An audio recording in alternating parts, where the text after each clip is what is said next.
जय माता दी दोस्तों, सभी लोगों का एक बार फिर से बहुत बहुत स्वागत है।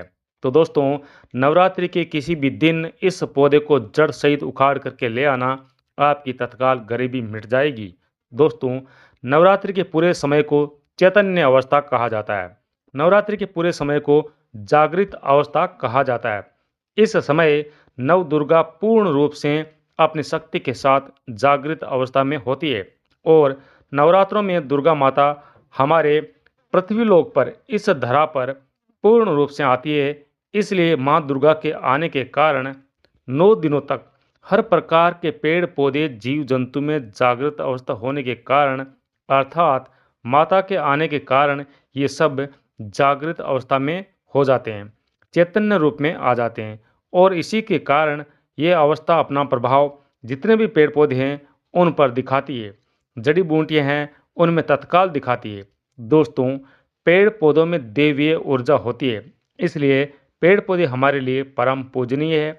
हमारे हिंदू धर्म में हम पेड़ पौधों की पूजा करते हैं। जैसे कि आपने देखा होगा, जो माता बहनें होती है वह वट सावित्री का व्रत रखती है और पीपल की भी पूजा करती है, बरगद की भी पूजा करती है। आखिर माता बहनें बरगद की पूजा क्यों करती है? क्योंकि हमारे वेद पुराणों में पेड़ पौधों को अध्यात्म के देवी देवता मानते हैं। पेड़ पौधों में देवी देवताओं का अंश होता है। इनमें देवी देवताओं के प्राण बसते हैं।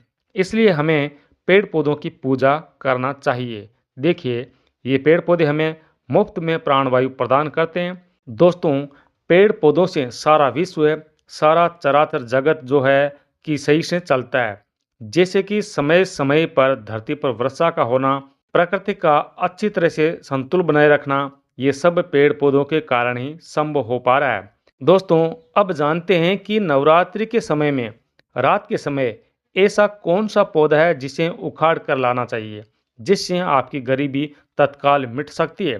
दोस्तों, आज के इस वीडियो में मैं आपको 2 जबरदस्त चमत्कारिक पौधों के बारे में बताऊंगा, जिससे गरीबी तत्काल मिटेगी।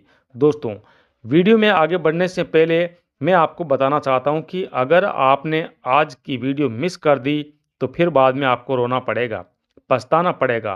क्योंकि नवरात्रि ही एक ऐसा समय होता है जिस समय में पेड़ पौधे जड़ी बूटी पूर्ण रूप से जागृत अवस्था में होती है।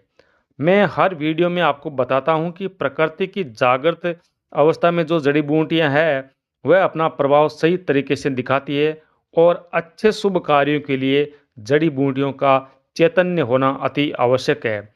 उसमें शक्ति का होना अति आवश्यक है। और नवरात्रि के समय में आप किसी भी पेड़ पौधे को लाते हैं तो आपको मंत्र जाप करने की कोई भी ज़रूरत नहीं पड़ती है। वह पेड़ पौधा स्वयं नवरात्रि के समय में माँ दुर्गा के प्रभाव के कारण, माँ दुर्गा की जागृत अवस्था के कारण सिद्ध हो जाते हैं। बस नवरात्रि के समय में 2 पेड़ पौधों को अपने घर लाना चाहिए। तो कौन कौन से ऐसे पौधे हैं जिन्हें घर में लाने से व्यक्ति की गरीबी मिट जाती है, दुर्भाग्य दूर होता है? इस वीडियो में मैं आप लोगों को सारी जानकारी बताऊंगा, क्योंकि हमारे चैनल का सिर्फ और सिर्फ एक ही मकसद है, जनहित और जन कल्याण, अर्थात सबकी भलाई। और हाँ, यदि आप अपने जीवन में कुछ नया सीखना चाहते हैं तो आप हमारे चैनल को सब्सक्राइब कर सकते हैं और कमेंट बॉक्स में कम से कम जय माता दी जरूर लिखना। प्रिय मित्रों, हमारे चैनल से अगर एक भी व्यक्ति का भला होता है तो हमें पुण्य की प्राप्ति होती है। क्योंकि दोस्तों, हमारे वीडियो में व्यूज आए या ना आए, सब्सक्राइबर बढ़े या नहीं बढ़े, इससे हमें कोई भी फर्क नहीं पड़ता। इसलिए हम आपको इतना ही बोलते हैं कि अगर आपको जानकारी अच्छी लगे तो ही सब्सक्राइब करना या कर सकते हैं, यही बोलते हैं। लेकिन अगर हमारी वीडियो से किसी भी गरीब, किसी सज्जन व्यक्ति का, किसी माता बहन का भला होता है तो हमें खुशी मिलती है, क्योंकि आप सभी सब्सक्राइबर हमारा एक परिवार है। और दोस्तों, हम जो भी आपको जानकारी बताते हैं वो सब शास्त्रों से, प्राचीन ग्रंथों से ली गई है। अगर शास्त्र झूठे हैं तो हम भी झूठे हैं। जैसा आप समझे, आपकी मर्जी। आइए जानते हैं कि हमें नवरात्रि में किन किन पौधों को घर में लाना चाहिए। तो दोस्तों, पहला पौधा है सहदेवी। ध्यान से सुनना। देखिए, सहदेवी जो है उससे आप किसी भी प्रकार का चाहे शारीरिक कष्ट हो, चाहे दैविक या फिर आध्यात्मिक हो, इससे तत्काल दूर हो सकता है। ये रामबाण यानी अमोघ फलदायिनी है, अर्थात ये दैविक और भौतिक सभी प्रकार के कष्टों को दूर करने वाली होती है। तंत्र शक्ति एवं भौतिक सुखों को प्रदान करने के कारण इस पौधे का नाम सहदेवी पड़ा है। इसे देवी पद प्राप्त हुआ है, इसलिए इसे सहदेवी कहा जाता है।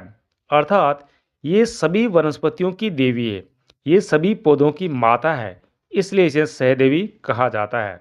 अगर आपको समझ में नहीं आता है कि सहदेवी का पौधा कैसा होता है, तो आप हमारे वीडियो में अच्छी तरह से देख सकते हैं। अगर आप गांव में रहते हैं तो यह आसानी से मिल जाता है, और अगर आप शहर में रहते हैं और जहां पर खेती वगैरह होती है, वहां पर यह पौधा बिन उगाए उग जाता है। नवरात्रि में ये पौधे आप ग्रामीण इलाकों में खेत खलिहानों में चले जाइए, जहां नहर, तालाब या नदी किनारे आप देख सकते हैं, कहीं भी ग्रामीण इलाकों में मिल जाते हैं। तो दोस्तों, आज की इस वीडियो में मैं इनके फायदों के बारे में बताऊंगा, इसे कब और कौन सा समय में लाना है। तो इस पौधे को अपने घर में लाकर आपके घर में तुलसी का जो पौधा होता है या तुलसी का जो गमला होता है, उसमें यानी तुलसी के बगल में आपको इसे लगाना है। और अगर आप सहदेवी के पौधे को तुलसी के बगल में लगाकर आप तुलसी के साथ इसकी भी पूजा करते हैं, तो आप और आपके परिवार को सभी प्रकार के अलौकिक सुखों की प्राप्ति होती है। ये इसलिए कि अगर आप इसे तुलसी की बगल में लगाते हैं, तो इसके प्रभाव कहीं गुना ज़्यादा बढ़ जाते हैं, क्योंकि इस पौधे को साक्षात माँ दुर्गा का स्वरूप भी कहा जाता है। इसे देवी पद प्राप्त है, ये सभी प्रकार के दुखों को दूर करने में सक्षम है और ये सभी प्रकार की सिद्धियों को प्रदान करने वाला होता है। इसकी संपूर्ण जानकारी वनस्पति शास्त्र में और तांत्रिक पुस्तक में अच्छी तरह से आपको मिल जाती है। इसके बारे में आगे किसी और वीडियो में बात करेंगे। अब चलिए जानते हैं इसके अनगिनत प्रयोग और उपायों के बारे में बात करते हैं। तो बेड के नीचे इसकी जड़ को रखने से, यानी बहुत से लोग बोलते हैं कि हमें नींद नहीं आती है, तो अगर आप इसकी जड़ को बेड के नीचे रखते हैं, तो आपको बहुत गहरी नींद आना शुरू हो जाएगी। यह आपकी नींद की बीमारी को दूर करने का रामबाण पौधा है। इसे हाथ में रखकर अगर आप कोई भी मंत्र जपते हैं, तो मंत्र सिद्धि की प्राप्ति होती है और यहाँ तक कि भूत भविष्य वर्तमान तक की सिद्धि आप इसके द्वारा प्राप्त कर सकते हैं। और इससे सिद्ध मंत्र के माध्यम से ये हमारे शरीर में सम्मोहन शक्ति को बढ़ाता है।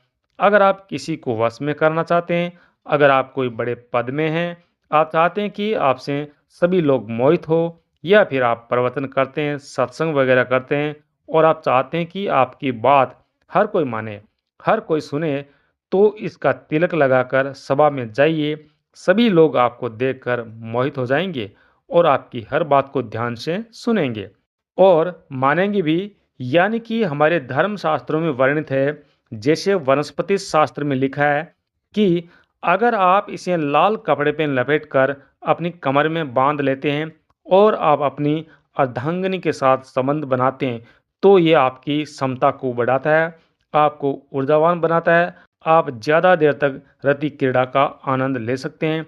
और अगर आप इसकी जड़ को अपने तिजोरी में रखते हैं, तो धन की बढ़ोतरी होती है और ज़्यादा फालतू कार्यों में धन खर्च नहीं होता है और आपके घर में धन की कभी कमी भी नहीं होती है। और दोस्तों, आपको बता दें कि इस पौधे को अपने घर में लगाने से आप और आपके परिवार में किसी को भी किसी भी प्रकार की कोई तंत्र शक्ति नहीं लगती, किसी भी प्रकार की कोई नेगेटिव ऊर्जा आपका बाल भी बांका नहीं कर सकती।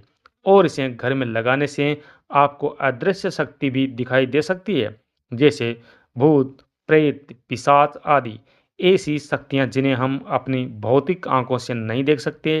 तो इसके प्रभाव से ये सभी शक्तियां हमें दिखाई देने लगती है। अगर दोस्तों आपको भय नहीं है, आपको डर नहीं लगता है और आप अलौकिक शक्तियों के दर्शन करना चाहते हैं, जैसे देवी देवता, आप इनके दर्शन करना चाहते हैं, तो आप इसकी मदद से कर सकते हैं। अगर आप इस पौधे की जड़ को अपने मुख में रखते हैं, तो आपको सभी प्रकार की अदृश्य शक्तियां हैं वो दिखाई देती है। लेकिन इसके लिए एक मंत्र की ज़रूरत होती है। इसकी जड़ को मुख में रखकर उस मंत्र के जप से ये अदृश्य शक्ति दिखाई देती है। दोस्तों, ये मंत्र मैं आपको अगले वीडियो में बताऊंगा, क्योंकि अभी वीडियो काफ़ी लंबा हो जाएगा। दोस्तों, आप इसकी जड़ को नवरात्रि में रात 12 बजे ला सकते हैं, क्योंकि नवरात्रि के समय में रात्रि का समय इसके लिए काफ़ी फायदेमंद होता है, काफ़ी ज़्यादा शक्तिशाली होता है। इसे नवरात्रि में आप रात्रि में लाते हैं तो माँ दुर्गा की जो जागृत संपूर्ण शक्ति होती है वो ज़्यादा प्रभावी और पूर्ण होती है। अतः रात्रि 12 बजे नवरात्रि के किसी भी दिन इस पौधे को जड़ से उखाड़ करके लाना है और लाकर इसे अपने गमले में लगा देना है। और आप जब भी इस पौधे को लेने जाओ तो आपको बिल्कुल नंगे पाँव जाना है। किसी भी प्रकार की कोई चप्पल जूते पहनकर आपको नहीं जाना है। अब बात करते हैं दूसरे पौधे के बारे में, जिसे विष्णुकांता के नाम से जाना जाता है। कुछ लोग इसे अपराजिता के नाम से भी जानते हैं। ऐसी मान्यता है कि ब्रह्मदेव ने सृष्टि की उत्पत्ति के समय इस पौधे को प्रकट किया था और भगवान विष्णु ने इस पौधे पर वास किया था। इसलिए इस पौधे को विशेष महत्व दिया जाता है, क्योंकि ब्रह्मा और भगवान विष्णु की वजह से इसमें एक विशेष प्रकार की ऊर्जा और दिव्य चमत्कारिक शक्ति का निर्माण हुआ है। इसलिए जो ज्ञानी महात्मा और सन्यासी आदि इसको विष्णुकांता के नाम से जानते हैं और इसे अपराजिता इसलिए बोलते हैं, क्योंकि इसमें ऐसे गुण है जो आपको हमेशा शत्रु से अपराजित रखते हैं। ये आपको कभी शत्रु से पराजित नहीं होने देता है। अब दोस्तों, आइए जानते हैं इसे घर में लगाने से कौन कौन सी अलौकिक शक्तियों की प्राप्ति होती है। अगर आप इसे अपने मुख में दबाकर आप अपने शत्रु से लड़ने जाते हैं तो ये आपके शत्रु को पराजित करने में आपकी मदद करता है। और अगर कोई व्यक्ति, आपका कोई शत्रु आपके ऊपर या आपके घर किसी भी प्रकार का टोना टोटका या जादू वगैरह करते हैं, तो अगर आप इसको अपने मुख में रखते हैं तो उनका असर आप पर कभी नहीं पड़ेगा और उनका किया कराया उन्हीं को उल्टा जाकर लगता है। लेकिन दोस्तों, इसके लिए इसका भी एक मंत्र होता है। अगर आप लोगों की ज़्यादा डिमांड होगी, कम से कम 500 लोग कमेंट करेंगे, तो इन सभी पौधों के शक्तिशाली मंत्र और विधि मैं आपको बताऊंगा। इसके साथ नियम भी आपको बताऊंगा, क्योंकि बहुत ही शक्तिशाली मंत्र है और इसके लिए आप मेंबरशिप ले सकते हैं, क्योंकि ऐसे मंत्र आम लोगों के लिए नहीं है। कोई भी इनका गलत इस्तेमाल कर सकता है। और दोस्तों, अगर आप इस पौधे को नवरात्रि में अपने घर में लगाते हैं तो सुख समृद्धि और अच्छे भोगों की प्राप्ति होती है। दोस्तों, इसको आप साधारण पौधा कभी नहीं समझना। ये जो पौधा है जिसे हम विष्णुकांता बोलते हैं, ये साक्षात माता लक्ष्मी का स्वरूप है। इसमें माता लक्ष्मी साक्षात रूप से निवास करती है। दोस्तों, नवरात्रि में इस पौधे को घर में लगाने से जैसे जैसे इस पौधे में वृद्धि होती है, जैसे जैसे इस पौधे में फल फूल आने लगते हैं, वैसे वैसे व्यक्ति के घर में धन धान्य सुख समृद्धि और सम्मान की प्राप्ति होती है। इसके पुष्प नवरात्रि की पंचमी को स्कंद माता को चढ़ाने से सभी प्रकार की सिद्धि और मनोकामनाओं की पूर्ति होती है। अगर आप चाहते हैं आपको सभी प्रकार के सुख समृद्धि और सम्मान की प्राप्ति हो, तो आपको नवरात्रि की पंचमी को इस पौधे के सफ़ेद फूल माता स्कंद माता को प्रेम से चढ़ा देना है। इसके पुष्प चढ़ाने मात्र से माता रानी आप पर प्रसन्न हो जाएगी और माता रानी आपके सभी मनोरथ पूर्ण करेगी और सभी मनोकामनाओं को पूरा करेगी। दोस्तों, ये पौधा नवरात्रि में सूर्य उदय से पूर्व अर्थात ब्रह्म मुहूर्त में लाना है। तो दोस्तों, ये दोनों पौधे आप नवरात्रि में किसी भी दिन ला सकते हैं। दोनों पौधों को लाने से पहले इन्हें अच्छी तरह से धूप दीप दिखाकर आपको इन्हें अपने साथ चलने की प्रार्थना करनी है। नवरात्रि में आपको इन्हें पहले दिन निमंत्रण देने की कोई आवश्यकता नहीं है। बस आपको ये प्रार्थना करना है कि हे वनस्पति देवी, मैं आपको फला फला कार्य हेतु अपने घर में ले जाने आया हूँ और फला फला कार्य हेतु मैं इसका उपयोग करूँगा। अगर आपको कर्जा है तो आप कर्ज के बारे में बोल सकते हैं, गरीबी मिटाना है तो आप गरीबी के बारे में बोल सकते हैं।